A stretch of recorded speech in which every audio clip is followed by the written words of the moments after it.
This video is about bullion stitch and bullion roses. This is another wrapped and knotted stitch similar to the French knots from the previous video.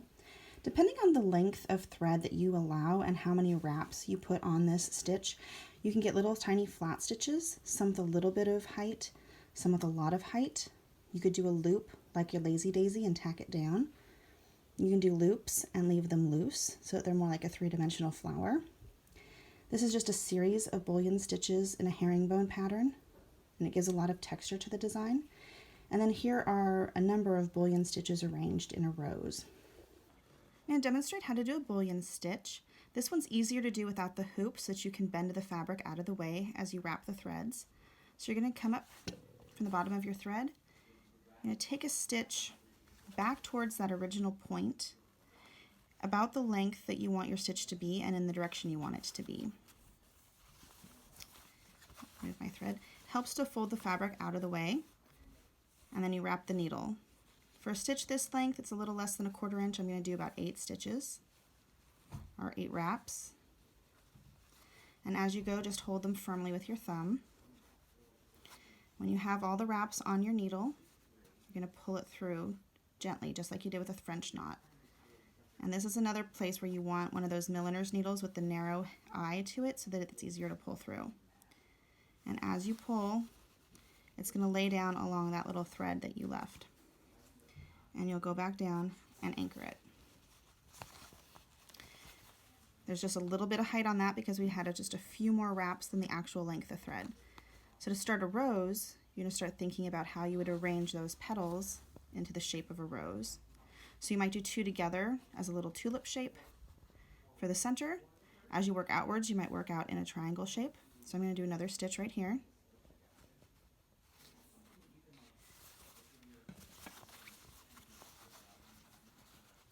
So I've taken that stitch, I'm going to wrap about 8 times.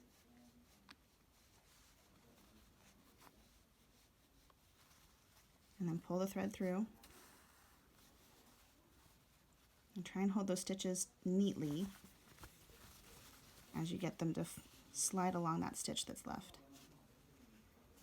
And you'll have a little bit of room to manipulate where you placed this stitch. And especially if you're building a rose, you can always put an extra little tacking stitch down if it didn't fall exactly where you wanted it. So there's 2. And I am going to tack this one down just a little bit wider out so it forms that triangle.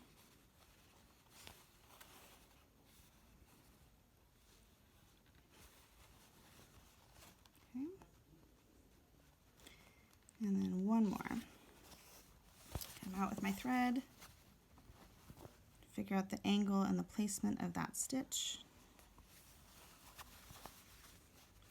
and then wrap. This one I might do 10 stitches because it has to go over the previous 2, even though it's a similar length.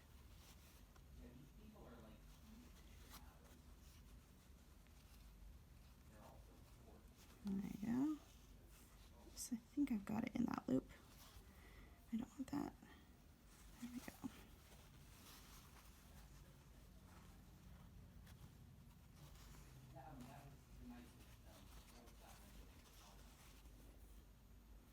All right.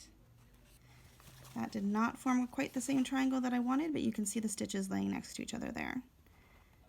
So it'll take some trial and error for you to figure out how to do the shape of a rose, but I'll take some good clear pictures of the ones that I've done already so you can see them. In the round floral sampler, I used bullion stitch to make roses on this rose bush. In the alphabet sampler, you can see more bullion roses here. These were started with 2 bullion stitches close together for the centers and then other bullion stitches to form the petals around them. Taking a look at this sample a little more closely, the first 3 stitches from left to right have about 8, 12, and 20 wraps, and you can see that even though they take about the same bite out of the fabric, they lift off the fabric differently. The third one has a very small bite off the fabric and about 25 wraps, and then it was tacked down similar to a lazy daisy. These stitches are all approximately the same length, and each has about 8 wraps of thread. This one has 5 stitches, each with a very tiny bite at the center of this flower. It has about 25 to 30 wraps on each petal, and they're not tacked down. This rose was created by making 3 French knots in the center, surrounded by 3 bullion knots in the darkest pink, 5 in a medium pink, and then 7 in the lightest pink.